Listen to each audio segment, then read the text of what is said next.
এই সরকারের আমলে আমরা বিভিন্ন ক্ষেত্রে বলতে শুনছি যে ধরেন হামের বিষয়ে, তখন আমরা শুনছি যে এটা একটা উত্তরাধিকার সূত্রে পাওয়া অসুবিধা।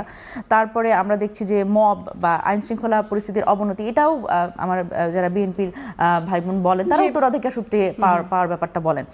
অর্থনীতির কথা ওনারা এটাও বলেন উত্তরাধিকার সূত্রে, কিন্তু ওনারা কিন্তু বলেন না যে উত্তরাধিকার সূত্রে ওনারা কিন্তু আরো দুইটা জিনিস পাইছেন। কি পাইছেন বলেন তো? সেটা হচ্ছে একটা পররাষ্ট্রমন্ত্রী পাইছেন, আরেকটা হচ্ছে আইনমন্ত্রী পাইছেন।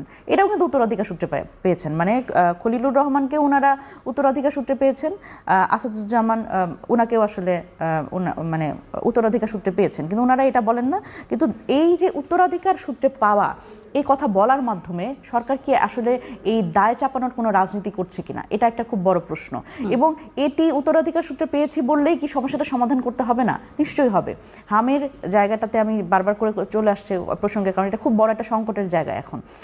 এটা যদি উত্তরাধিকার সূত্রে ওনারা পেয়ে থাকেন, কোনো অসুবিধা যদি আগের সরকারের কোনো অসুবিধা যদি থাকে, কারোর যদি গাফিলতির কারণে এই পরিস্থিতিতে আমরা আসি, তাহলে সেটার জন্য আইনি ব্যবস্থা নেওয়া হবে। কিন্তু এই মুহূর্তে সমস্যা যেটা, সেই সংকটটা উত্তরণের জন্য কিন্তু আমাদের ম্যানেজমেন্টটা, এই সরকারের সেই ম্যানেজমেন্টের জায়গায় কাজ করতে হবে, এবং সেটা যদি ফেল করে সেটা কিন্তু এই দায় কিন্তু আবার এই সরকারেরই নিতে হবে।